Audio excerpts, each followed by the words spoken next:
الحمد لله نحمده ونستعينه ونستغفره ونؤمن به ونتوكل عليه ونعوذ بالله من شرور أنفسنا ومن سيئات أعمالنا من يهده الله فلا مضل له ومن يضلله فلا هادي له ونشهد أن لا إله إلا الله وحده لا شريك له ونشهد أن سيدنا ومولانا محمدا عبده ورسوله صلى الله تعالى عليه وعلى آله وأصحابه وبارك وسلم تسليما كثيرا أما بعد فقد قال الله تعالى في القرآن المجيد والفرقان الحميد فأعوذ بالله من الشيطان الرجيم بسم الله الرحمن الرحيم يا أيها الذين آمنوا كتب عليكم الصيام كما كتب على الذين من قبلكم لعلكم تتقون صدق الله مولانا العظيم معزز سامعین کرام، بزرگوں اور دوستوں،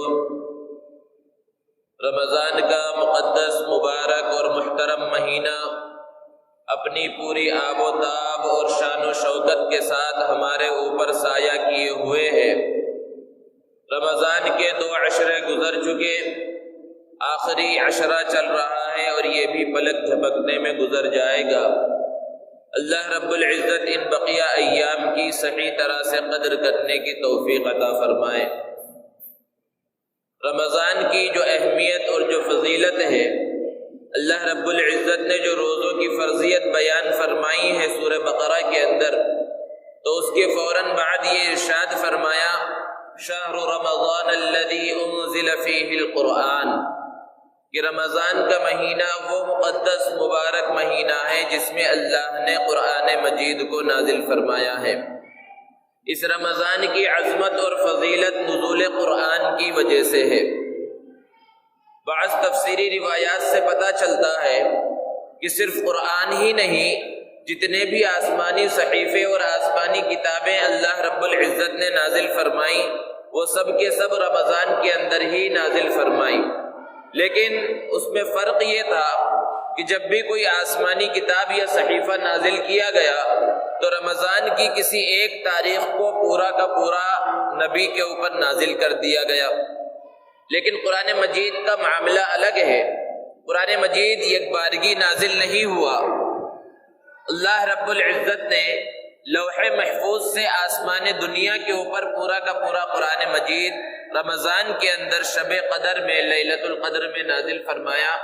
اور پھر اس کے بعد وقتاً فوقتاً جیسی ضرورت پڑتی گئی 23 سالوں کے اندر اللہ کے رسول صلی اللہ علیہ وسلم پر نازل ہوا۔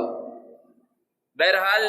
قرآن مجید کا رمضان کے ساتھ بہت ہی خصوصی اور بہت ہی گہرا تعلق ہے۔ دوستو،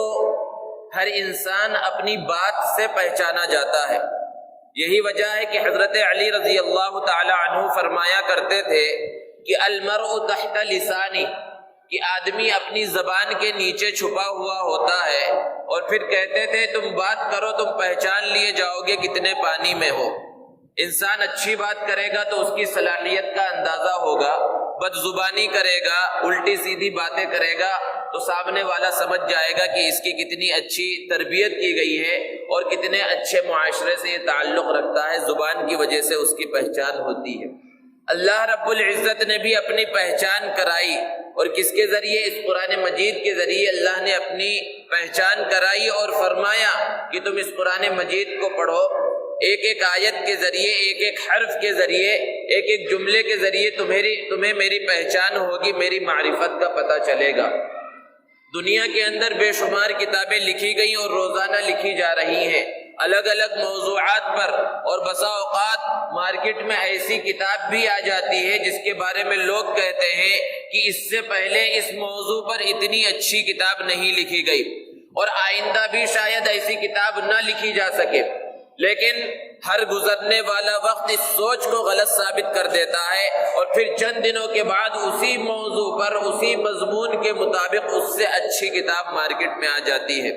کیونکہ اللہ نے انسانوں کے اندر مختلف انداز کی صلاحیتیں رکھی ہیں، ایک سے بڑھ کر ایک جاننے والا یہاں پر موجود ہے۔ یہی وجہ ہے کہ پوری دنیا کے اندر کسی بڑے سے بڑے مصنف کو، مؤلف کو، شاعر کو یہ کہنے کی ہمت نہیں ہوتی، کوئی یہ چیلنج اور دعویٰ نہیں کر سکتا کہ میری کتاب کے جیسی کتاب پیش کر دو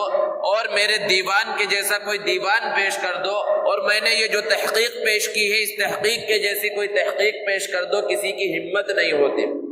اور اگر کوئی یہ چیلنج کرتا ہے تو دنیا اسے بے وقوف سمجھتی ہے، چند دن گزرتے نہیں کہ اس سے اچھی چیز مارکیٹ میں آ جاتی ہے، اس سے اچھی چیز کا وجود ہو جاتا ہے۔ آپ اگر شمال اور جنوب،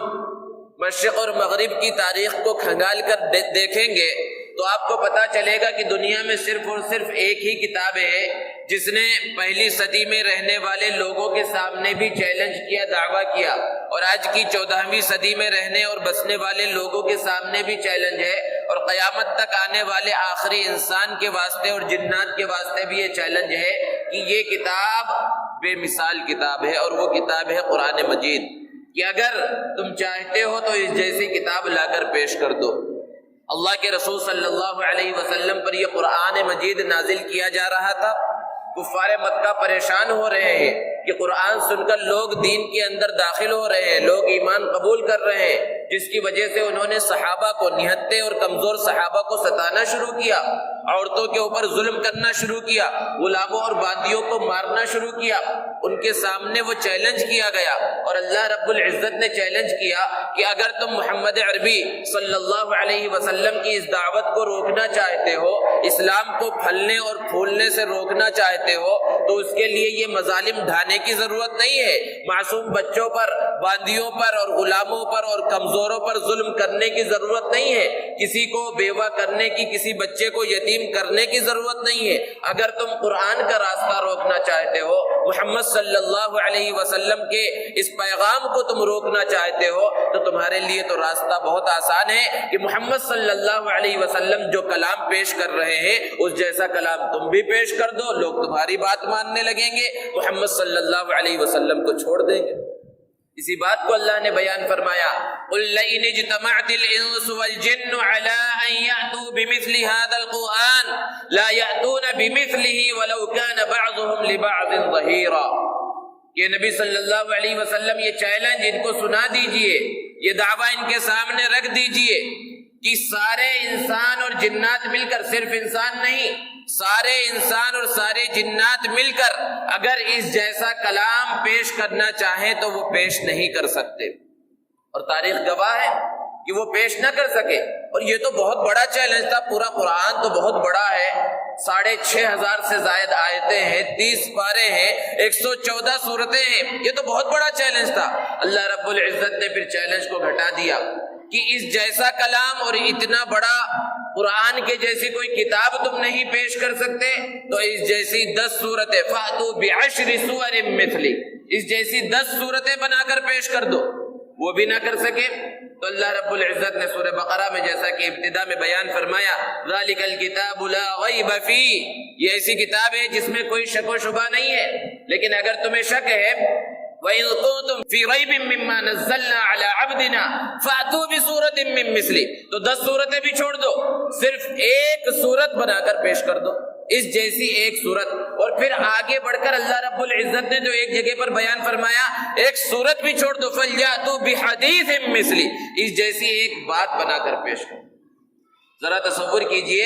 کہ جن لوگوں کے سامنے یہ دعویٰ کیا جا رہا تھا، کیا انہوں نے کوشش نہیں کی ہوگی؟ وہ بڑے فصیح اور بلیغ مانے جانتے تھے، اپنی زبان دانی پر بڑا فخر تھا، ان کو بڑا دعویٰ تھا، بڑا چیلنج تھا، لیکن وہ اس جیسا کلام نہ پیش کر سکے، کیونکہ اللہ رب العزت نے اس قرآن مجید کو بے مثال بنایا ہے، اور ہر اعتبار سے یہ قرآن مجید بے مثال ہے۔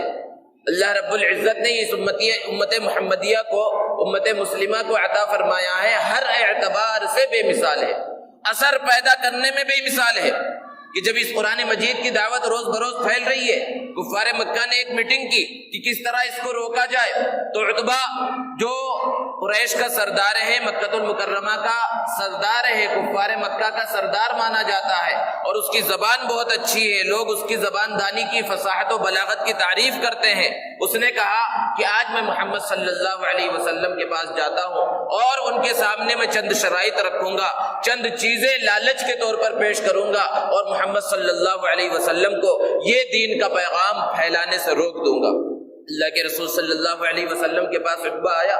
آپ صلی اللہ علیہ وسلم خاموش اور آپ سے پوچھنا شروع کیا کہ کیا آپ ہمارے بادشاہ بننا چاہتے ہیں؟ تو ہم آپ کو بادشاہ بنانے کے لیے تیار ہیں۔ آپ اگر نکاح کرنا چاہتے ہیں تو یہاں کی خوبصورت عورت سے ہم آپ کا نکاح کرانے کے واسطے تیار ہیں۔ آپ مال و دولت چاہتے ہیں تو آپ صرف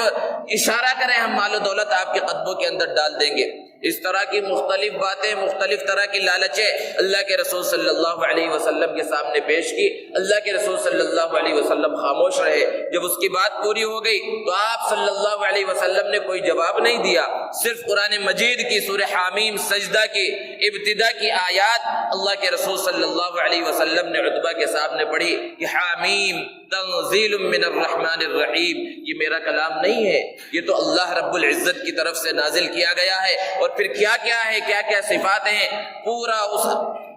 ان آیات کے اندر ہے۔ اللہ رب العزت نے جو نازل فرمایا، عتبہ جب سنا تو سنتا ہی رہ گیا، اس کی زبان سے الفاظ نہ نکلے۔ اللہ کے رسول صلی اللہ علیہ وسلم نے فرمایا میرا یہی جواب ہے۔ وہ حیران و ششدر اٹھ کر چلا گیا، اور وہ میٹنگ میں وہ جو جہاں پر مجلس جمی ہوئی تھی وہ لوگ ایسے ہی انتظار میں بیٹھے تھے کہ عتبہ کوئی خوشخبری لے کر آئے گا۔ دور سے ہی لوگوں نے اس کے چہرے کو بدلا ہوا دیکھا تو کہنے لگے کہ گیا تھا کوئی اور چہرہ لے کر اور آ رہا ہے کوئی اور چہرہ لے کر۔ اور جب مجلس میں پہنچا تو عتبہ نے کہا کہ محمد صلی اللہ علیہ وسلم جو کلام پیش کرتے ہیں، میں نے ایسا کلام اپنی زندگی میں کبھی نہیں سنا۔ میں نے بڑے بڑے ادیبوں کے کلام کو سنا ہے، بڑے بڑے شاعروں کا کلام سنا ہے، اور عمدہ سے عمدہ کلام میں نے پڑھا ہے، لیکن ایسا کلام میں نے نہیں سنا۔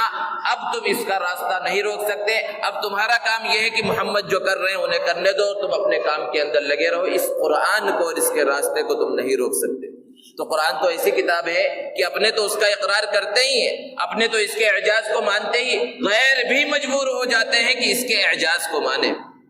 تو یہ اثر پیدا کرنے میں کہ کافروں پر اثر ہو رہا ہے۔ حضرت جبیر ابن مطعم رضی اللہ تعالی عنہ کافر ہیں، اسلام قبول نہیں کیا۔ جنگ بدر میں جو قیدی بنائے گئے ان کو چھڑانے کے واسطے اللہ کے رسول صلی اللہ علیہ وسلم سے مکالمہ کرنے اور بات چیت کرنے کے واسطے آ رہے ہیں۔ آپ صلی اللہ علیہ وسلم قرآن مجید کی آیات، سورہ طور کی ابتدائی آیات تلاوت فرما رہے ہیں۔ جبیر ابن مطعم نے جب ان آیات کو سنا اور وہاں پر جب پہنچے کہ اللہ رب العزت کے عذاب کو کوئی روکنے والا نہیں ہے، حضرت جبیر ابن مطعم کہتے ہیں کہ میرے دل کے اندر دہشت بیٹھ گئی اور میں نے فوراً کلمہ طیبہ لا الہ الا اللہ پڑھ لیا کہ کہیں وہ عذاب میرے اوپر نہ نازل ہو جائے۔ یہ ہے اثر اندازی اس کی قرآن مجید کی۔ تو بہرحال اثر پیدا کرنے میں بے مثال، جامعیت کے اندر بے مثال، کہ ہر چیز اس قرآن مجید کے اندر بیان کر دی گئی ہے، ابتدا سے لے کر انتہا تک انسان کی ساری زندگی کی ضروریات جو ہو سکتی ہیں اللہ رب العزت نے اس قرآن مجید کے اندر بیان فرما دیا۔ اسی طرح یہ قرآن مجید حفاظت کے اندر بھی بے مثال ہے۔ اللہ رب العزت نے اس کی حفاظت کا وعدہ کیا کہ انا نحن نزلنا الذکر وانا له لحافظون، ہم نے اس قرآن کو اتارا ہے اور ہم اس کی حفاظت کریں گے۔ ابتدا سے لے کر اب تک ایک نقطے کا، ایک زبر زیر کا اس کے اندر فرق نہیں آیا۔ اللہ رب العزت نے الگ الگ طرح کے انتظامات فرمائے ہیں اس کی حفاظت کے واسطے۔ اور یہ ایسی عظیم کتاب ہے، اتنی موٹی کتاب اور اتنی زیادہ آیتیں، اتنی زیادہ سورتیں، اتنے زیادہ پارے، لیکن ایک انسان جو عربی جانتا نہیں ہے، یعنی عربی مادری اس کی زبان نہیں ہے، عربی سمجھتا نہیں ہے، لیکن وہ چاہتا ہے اس کو یاد کرنا تو آسانی سے یاد کر لیتا ہے۔ چھوٹے چھوٹے معصوم بچے اس قرآن مجید کو اپنے سینے کے اندر محفوظ کر لیتے ہیں۔ یہ صرف اور صرف قرآن مجید کی خصوصیات ہیں۔ تو ضرورت اس بات کی ہے کہ ہم اس قرآن مجید کے حق کو ادا کریں۔ قرآن مجید کے حقوق کو اگر ادا نہ کیا گیا تو بہت سخت وعید اللہ رب العزت نے قرآن مجید میں بیان فرمائی کہ نبی صلی اللہ علیہ وسلم جو رحمت للعالمین ہے، ساری جہان کے واسطے آپ رحمت بنا کر بھیجے گئے، تو اپنی امت کے واسطے تو اور زیادہ آپ رحیم ہیں۔ لیکن قیامت کے دن اللہ رب العزت نے قرآن مجید میں بیان فرمایا کہ وہ لوگ جو قرآن مجید کے حق کو ادا نہیں کرتے، نبی صلی اللہ علیہ وسلم ان کی شکایت اللہ رب العزت کے دربار میں کریں گے اور کہیں گے وقال الرسول یا ربی ان قوم اتخذوا هذا القرآن مہجورا، رسول صلی اللہ علیہ وسلم کہیں گے اے میرے پروردگار، میری قوم نے، میری امت نے اس قرآن مجید کو چھوڑ دیا۔ اب ذرا تصور کریں محمد عربی صلی اللہ علیہ وسلم شکایت کریں، اللہ رب العزت شکایت قبول نہیں فرمائیں گے؟ اور کس کی شکایت قبول ہو سکتی ہے اگر محمد صلی اللہ علیہ وسلم کی شکایت قبول نہ ہو؟ اور محمد صلی اللہ علیہ وسلم کی شکایت ہو جائے اور آپ کی شکایت قبول ہو جائے تو پھر کوئی انسان کامیاب ہو سکتا ہے؟ قرآن مجید کو چھوڑنے کا مطلب کیا ہے؟ کہ ایک مطلب تو یہ ہے کہ قرآن مجید پڑھنا سیکھا ہی نہیں، قرآن مجید پڑھنا آتا ہی نہیں، یہ بھی قرآن مجید کو چھوڑنا ہے۔ اور ایک مطلب یہ ہے کہ قرآن مجید پڑھنا تو سیکھ لیا لیکن قرآن مجید کی تلاوت نہیں کرتا، کیونکہ ایک حق قرآن مجید کا پڑھنا اور اس کی تلاوت کرنا بھی ہے۔ نبی صلی اللہ علیہ وسلم کی نبوت کی ذمہ داریوں میں سے پہلی ذمہ داری جو بتلائی گئی کہ وہ آپ قرآن مجید کی تلاوت کریں۔ قرآن مجید کو چھوڑنے میں یہ بھی داخل ہے کہ قرآن مجید پڑھنا سیکھ لیا، تلاوت بھی کر رہا ہے لیکن قرآن مجید کے پیغام پر عمل نہیں کر رہا ہے، قرآن مجید کو سمجھ نہیں رہا، یہ سب قرآن مجید کو چھوڑنے کے اندر داخل ہے۔ اور کوئی عذر، عمر کے زیادہ ہو جانے کا عذر، کوئی عذر قابل قبول نہیں ہوگا۔ تاریخ گواہ ہے، ہر زمانے کے اندر ہر عمر کے لوگوں نے قرآن مجید کو سیکھا ہے۔ ہندوستان کے ایک بڑے عالم ہیں، انہوں نے ایک واقعہ بیان کیا کہ کسی علاقے میں ایک بڑے آئی جی صاحب تھے، بڑا مقام و مرتبہ پولیس کا، اور مسلمان ہیں اور مسلمانوں کی ہمدردی ان کے دل میں بہت زیادہ ہے۔ جہاں بھی ان کی پوسٹنگ ہوتی ہے مسلمانوں کے اوپر، یعنی مسلمانوں کے بہت سارے کام کروا دیتے ہیں اور بہت سارے مسلمانوں کو جو ہے نوکریاں دے دیتے ہیں، جس کی وجہ سے ان کے اوپر کئی کیس بھی ہو گئے جگہ جگہ پر۔ مسلمانوں سے ہمدردی بہت زیادہ ہے، مدرسوں میں مسجدوں میں آنا جانا بہت زیادہ ہے۔ کسی مدرسے کے اندر ختم قرآن کا جلسہ ہو رہا ہے، تکمیل حفظ قرآن مجید ہو رہی ہے، بچوں کا قرآن مجید ختم کرایا جا رہا ہے، انہیں دستار باندھی جا رہی ہے۔ آئی جی صاحب بھی اس مجلس کے اندر تشریف فرما ہے، اور جب بچوں کا یہ اعزاز اور اکرام کیا جا رہا ہے تو انہوں نے رونا شروع کر دیا، ان کی آنکھوں سے آنسو جاری ہو گئے۔ لوگوں نے پوچھا کہ بھئی یہ کیا ہوا، آپ کیوں رو رہے ہیں؟ تو انہوں نے کہا کہ ہمارے والد صاحب نے ہمارے اوپر جو ہے اتنا احسان کیا کہ اتنی اعلیٰ تعلیم دلائی، اتنی اعلیٰ تعلیم دلائی کہ میں جو ہے پولیس کا ایک بڑا آفیسر بن گیا، اور میں نے بہت ساری خدمات کی، مسلمانوں کے واسطے بھی کی، سب کے واسطے بھی کی، لیکن میرے والد صاحب نے مجھے قرآن مجید پڑھنا نہیں سکھایا، تو اس لیے آج مجھے رونا آ رہا ہے۔ تو ایک صورت تو یہ ہے کہ عمر زیادہ ہو جائے اور دوسروں کو دیکھ کر صرف انسان رونا پیٹنا کر لے اور افسوس کر لے، ایک واقعہ یہ ہے۔ اور دوسرا واقعہ انہی عالم صاحب نے بیان فرمایا کہ وہ ایک زمانے میں امریکہ میں گئے اور امریکہ میں ایک لمبے زمانے تک رہے، تو انہوں نے بتایا کہ کیسا شوق ہے قرآن مجید سیکھنے کا۔ وہ بچوں کو پڑھاتے تھے، اور بچے کس طرح پڑھتے ہیں، بچوں میں شرارتی بھی ہوتے ہیں، مدرسوں کے اندر بھی شریر بھی ہیں، لڑائی جھگڑے بھی ہو رہے، سب کچھ چل رہا ہے، ہنسی مذاق بھی چل رہا ہے۔ وہ فرماتے ہیں کہ ایک صاحب آئے جن کی عمر 86 سال ہے اور وہ چل نہیں پاتے ہیں، ویل چیئر پہ چلتے ہیں یا لکڑی پکڑ کر جو ہے چلتے ہیں۔ انہوں نے آ کر ان سے بات چیت کرنا شروع کیا، اور انگلش میں بات چیت ہو رہی ہے کہ میں قرآن مجید پڑھنا نہیں جانتا، میں مسلمان ہوں، میری عمر اتنی زیادہ ہو گئی ہے اور میں معذور بھی ہوں، کیا آپ مجھے قرآن مجید سکھا سکتے ہیں؟ تو انہوں نے جواب دیا کہ ہاں میں ضرور سکھاؤں گا،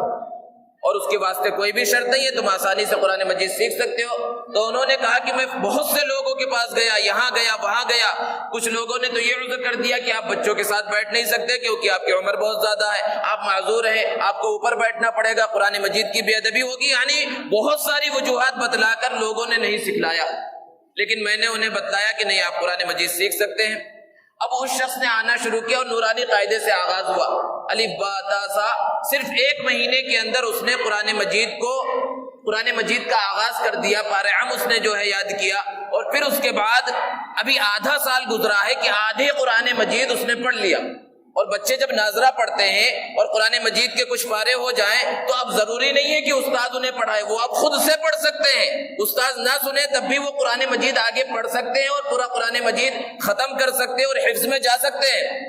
تو انہوں نے پوچھا کہ کیا اب میں قرآن مجید اب خود سے پڑھ سکتا ہوں؟ تو انہوں نے بتایا یہ عالم صاحب نے کہ ہاں آپ پڑھ سکتے ہیں، لیکن انہوں نے کہا کہ نہیں، میں آپ کے سامنے ایک ایک آیت آپ کو پڑھ کر سناؤں گا۔ اور اس طرح ایک رمضان میں انہوں نے شروع کیا تھا، اور دوسرا رمضان آتے آتے پورا قرآن مجید انہوں نے ناظرہ پڑھ لیا، اور اس کے بعد صورتیں جو ضروری ہیں وہ حفظیات کر لی۔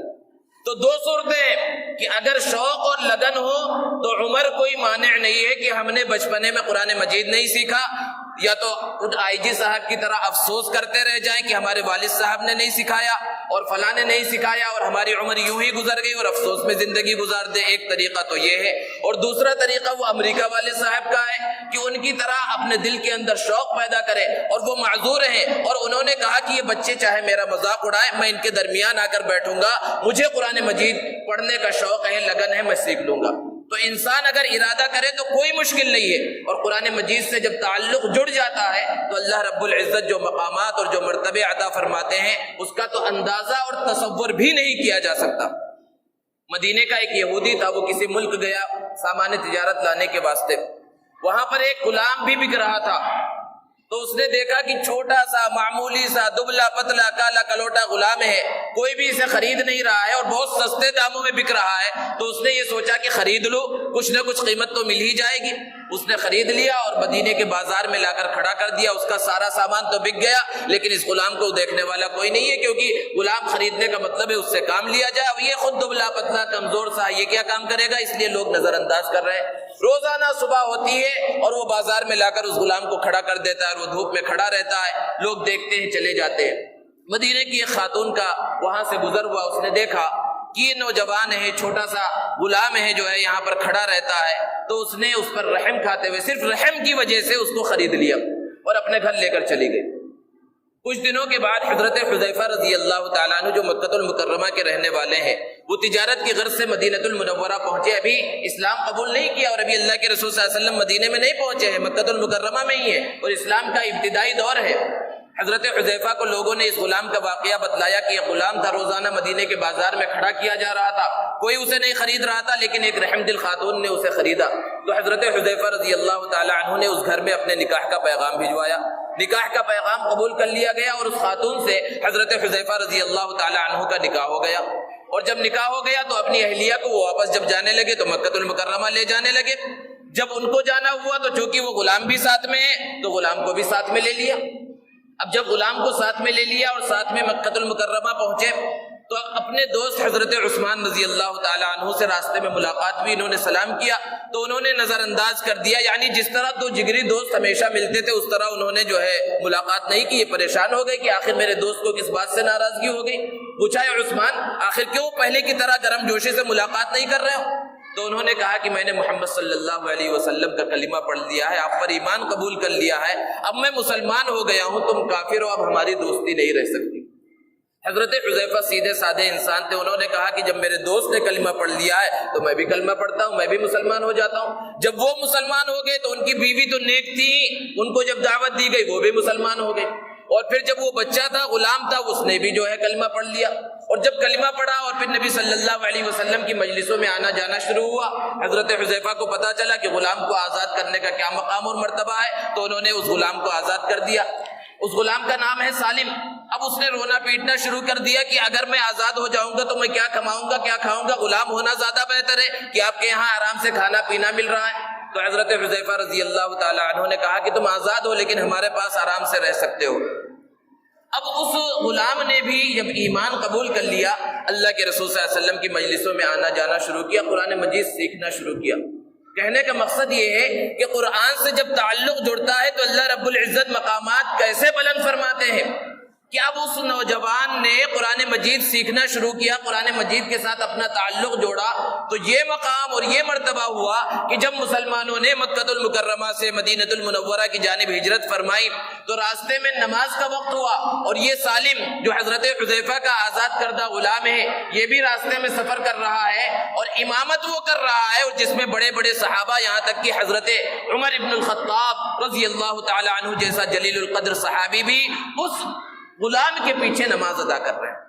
کہاں تو ایک وہ زندگی ہے، وہ وقت ہے کہ مدینے کے بازار میں کوئی نگاہ اٹھا کر دیکھنے کے واسطے تیار نہیں ہے، کوئی عزت نہیں، کوئی مقام و مرتبہ نہیں. لیکن جب اللہ کے رسول صلی اللہ علیہ وسلم سے تعلق جڑا، قرآن مجید کے ساتھ تعلق جڑا تو اتنا بڑا مقام و مرتبہ بنا کہ بڑے بڑے صحابہ کا وہ امام بن گیا. یہ ہے قرآن مجید اور یہ ہے قرآن مجید کی اثر اندازی اور قرآن مجید کے ساتھ تعلق کی اہمیت اور فضیلت. تو رمضان کا مبارک مہینہ خاص طور سے ہم سے یہ مطالبہ کرتا ہے کہ اس رمضان کے اندر ہم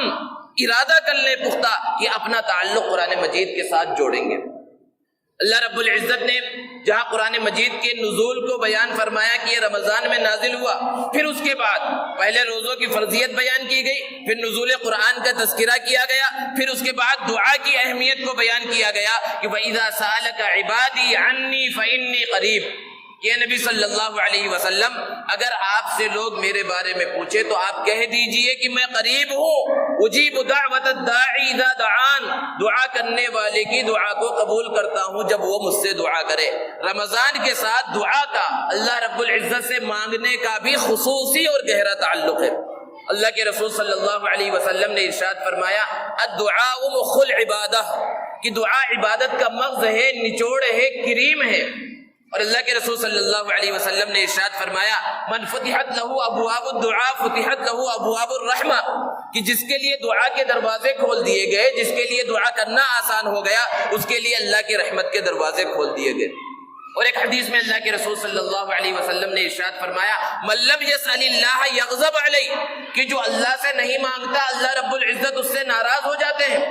اور ایک حدیث میں اللہ کے رسول صلی اللہ علیہ وسلم نے ارشاد فرمایا لا يرد القدر الا بالدعاء، کہ تقدیریں صرف دعا کی وجہ سے بدل سکتی ہیں۔ یہ دعا کا مقام اور مرتبہ ہے، اور قرآن مجید میں مختلف مقامات پر اللہ رب العزت نے دعا مانگنے کا حکم دیا۔ فرمایا ادعونی استجب لکم، تم مجھ سے مانگو میں تمہاری دعاؤں کو قبول کروں گا۔ اور کہیں فرمایا امن یجیب المضطر اذا دعا، کہ کون ہے جو پریشان حال کی، پریشانی کے وقت کی دعا کو قبول کرتا ہے، سنتا ہے۔ اللہ رب العزت کی ذات ہی ہے کہ جو پریشان حال کی، پریشانی کی دعا کی قبول فرماتے ہیں۔ تو دعا کا رمضان کے ساتھ بہت ہی گہرا، بہت ہی خصوصی تعلق ہے، اور اللہ رب العزت بندوں کے مانگنے سے بہت زیادہ خوش ہوتے ہیں، اور جب بھی بندہ مانگتا ہے اللہ رب العزت اس کی دعا کو قبول فرماتے ہیں۔ ذہنوں میں بات آ سکتی ہے کہ ہم اتنے سالوں سے دعائیں کر رہے ہیں اور فلاں چیز مانگ رہے ہیں، یہ مانگ رہے ہیں، لیکن بظاہر جو ہے ہماری دعا قبول نہیں ہو رہی ہے۔ تو اللہ کے رسول صلی اللہ علیہ وسلم نے ارشاد فرمایا کہ دعا کی قبولیت کی مختلف شکلیں ہیں۔ کبھی تو اللہ رب العزت بندہ جو مانگتا ہے ہو بہو وہی عطا فرما دیتے ہیں، جو مانگا وہ عطا فرما دیا، اور کبھی وہ چیز عطا نہیں فرماتے ہیں، اس کے بدلے میں کوئی دوسری چیز عطا فرماتے ہیں۔ کوئی مصیبت آنے والی ہوتی ہے، اس مصیبت کو دفع فرما دیتے ہیں۔ کہیں جا رہا تھا، گاڑی پر خطرناک ایکسیڈنٹ ہوا، جتنے لوگ اس کے ساتھ تھے سب مارے گئے یا زخمی ہو گئے، لیکن جیسے کہا جاتا یہ بال بال بچ گیا۔ کیوں بچ گیا؟ کوئی دعا کی تھی، کسی نے اس کے لیے دعا کی تھی، اس نے دعا کی تھی، وہ دعا کام آ گئی یہاں پر۔ اور کبھی ایسا ہوتا ہے کہ جو مانگا وہ بھی نہیں ملا، کوئی دوسری چیز بھی نہیں ملی، کوئی تکلیف اور مصیبت بھی اس دعا کی وجہ سے نہیں ہٹائی گئی، تو قیامت کے دن اس کا بدلہ اللہ رب العزت عطا فرمائیں گے۔ اور جب قیامت میں بدلہ ملے گا تو بندہ خواہش کرے گا کاش کی دنیا کے اندر میری کوئی دعا قبول نہ ہوتی اور سب کا سب اجر و ثواب مجھے یہیں پر مل جاتا۔ اور دعا ایک ایسی عبادت ہے کہ خالص اگر دنیا کے واسطے مانگی جائے تو بھی عبادت اور ثواب کا کام ہے۔ کوئی عبادت ایسی نہیں ہے، کوئی سی عبادت اگر دنیا کے لیے کی جائے، کسی کو دکھلانے کے واسطے کی جائے تو اس کا کوئی اجر و ثواب نہیں، لیکن دعا ایک ایسی عظیم عبادت ہے کہ خالص دنیا کے لیے کی جائے۔ انسان خالص دنیا مانگے، اللہ مجھے جوتا دے دے، اللہ مجھے کپڑا دے دے، اللہ مجھے گھر دے دے، خالص دنیا مانگ رہا ہے تو بھی عبادت ہے۔ وہ چیز نہ ملی تب بھی دعا کرنے کا اسے ثواب مل جائے گا۔ یہاں تک کہ کتابوں میں یہ لکھا ہوا ہے کہ اللہ رب العزت سے بڑی چیز مانگو تو بھی عطا فرماتے ہیں، چھوٹی سے چھوٹی چیز مانگی جائے تو وہ بھی اللہ رب العزت عطا فرماتے ہیں۔ کہ کوئی اپنے جوتے کا ٹوٹا ہوا تسمہ جو ڈوری ہوتی ہے وہ بھی مانگے تو اللہ رب العزت بندے کو وہ بھی عطا فرماتے ہیں۔ اللہ رب العزت جزائے خیر دے ان علماء کرام کو جنہوں نے دعا کے آداب سکھلائے اور بتلایا کہ کس وقت کی دعا قبول ہوتی ہے، کس طرح مانگی جائے دعا تو قبول ہوتی ہے۔ لیکن ان آداب کے علاوہ ایک چیز اور ہے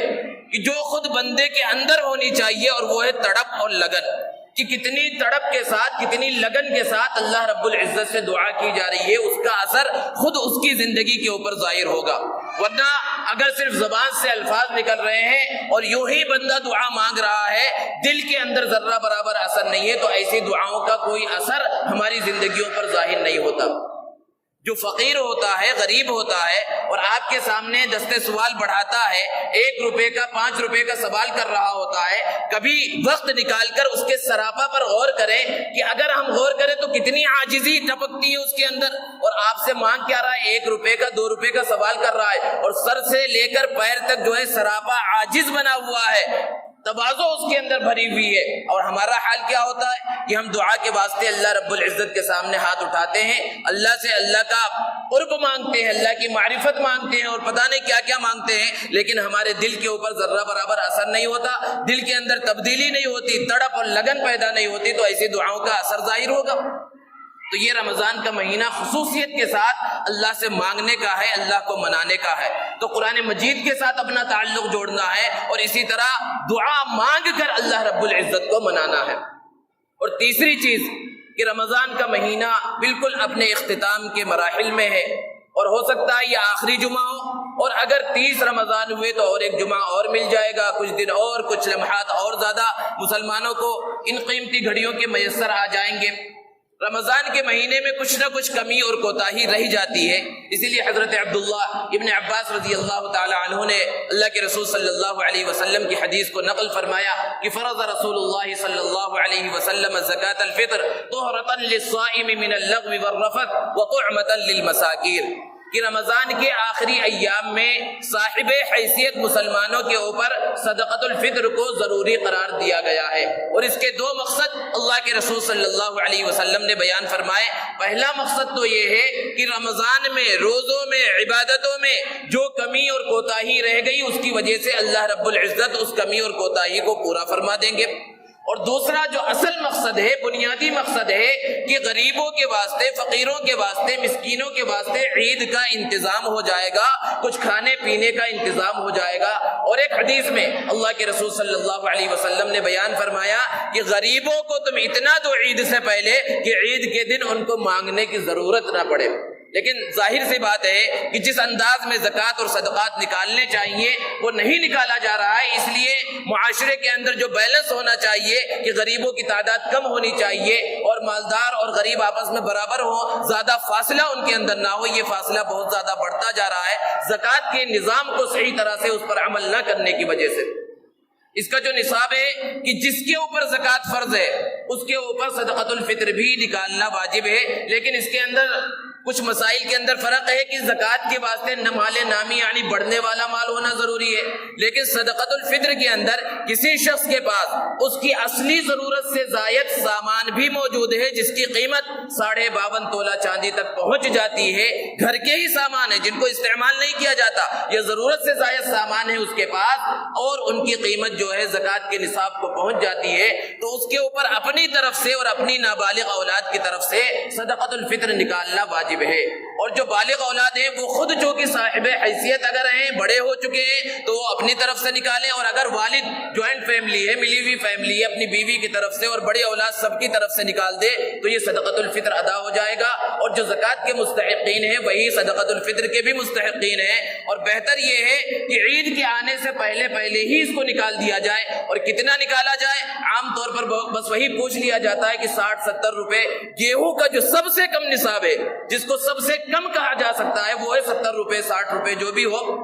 کہ 1.25 کلو گیہوں۔ لیکن صرف گیہوں ہی نہیں بتلایا اللہ کے رسول صلی اللہ علیہ وسلم نے، جو صاحب حیثیت ہیں جن کو اللہ رب العزت نے نوازا ہے انہیں چاہیے کہ وہ کشمش کے ذریعے نکالے، منقع اچھے سے اچھا آتا ہے اس کے ذریعے نکالے، کھجور کے ذریعے نکالے، پھر اس کے بعد اور ایک درجہ ہے کہ چاول کے ذریعے نکالے۔ تو ان چیزوں کے ذریعے نکالا جائے گا تو 1 سا یعنی تقریباً 3.25 کلو، یا اس کا جو ریٹ ہوتا ہے کہ کشمش سے نکال رہے ہیں تو 3.25 کلو کا ریٹ کیا ہوگا، کھجور سے نکال رہے ہیں تو 3.25 کلو کا ریٹ کیا ہوگا، وہ معلوم کرے۔ یا جتنا بھی اللہ رب العزت نے دیا ہے، ضروری نہیں وہاں تک، 70 سے اوپر آپ جتنا نکال سکتے ہیں ایک صدقۃ الفطر میں، کیونکہ اس سے غریبوں کا فائدہ ہوگا، اور غریبوں کے پاس جب پہنچے گا ان کے عید کا انتظام ہوگا، ان کی زبان سے آپ کے لیے دعائیں نکلیں گی اور آپ کا کام جو ہے تمام ہوگا۔ اللہ رب العزت سے دعا ہے اللہ رب العزت ہمیں رمضان کی برکتوں اور اس کے انوارات کو صحیح انداز میں حاصل کرنے کی توفیق عطا فرمائے۔